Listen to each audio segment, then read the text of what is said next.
And yes, just when it seemed the conflict could not become any more dangerous, another wave of reports emerged from the Gulf. And this time the focus is once again on Kuwait. Ladies and gentlemen, according to reports carried out by Iranian media, while Tehran claimed that its ballistic missile struck a US Army ground forces unit in Kuwait after American strike targeted Iran's Qasem Island near the Strait of Hormuz. The reports also claim that Kuwait border posts and an offshore oil platform were hit during the latest escalation.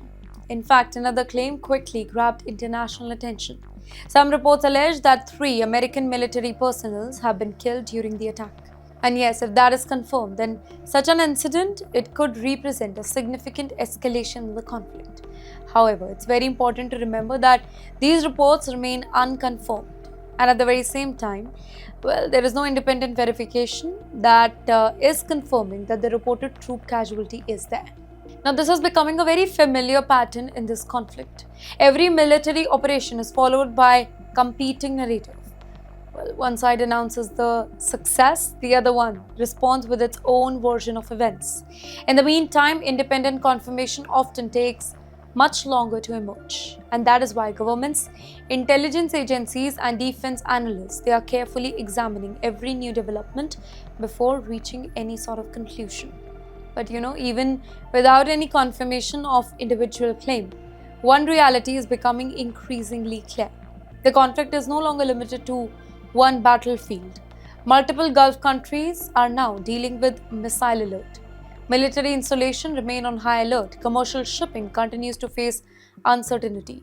Regional governments are strengthening their security measures, and millions of people across the region they are watching each new development with growing concern. The fear is not only about today's attacks. The bigger concern is what might happen tomorrow. Because once a conflict begins spreading across several countries, bringing it back under normal, that becomes much more difficult. Kuwait, where another claim from Iran, it has once again intensified the whole information battle surrounding this whole conflict.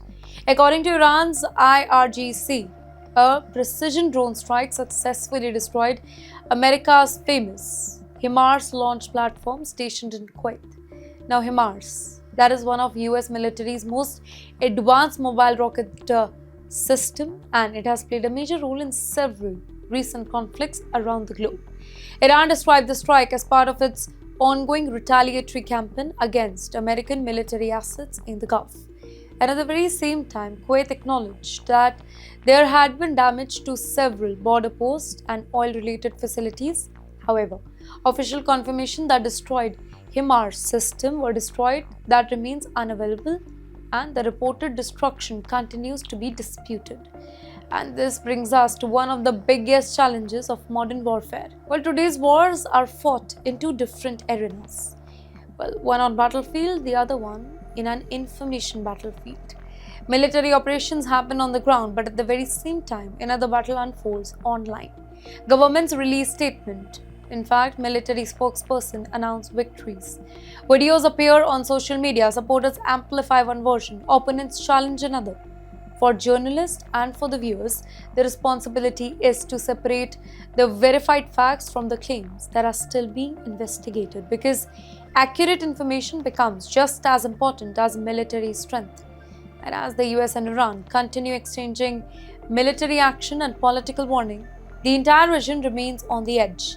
Diplomatic efforts are becoming increasingly difficult. The risk of further escalation remains high, and the world is definitely watching every headline, every statement, and every military moment with growing concern. Now, whether the coming days will bring negotiations or another round of conflict, that remains uncertain. But one thing is definitely beyond any sort of doubt. The development in West Asia, they are no longer affecting only one region. They have implications for global security, global trade, energy market, and millions of ordinary people around the globe. And that is why this story matters to all of us.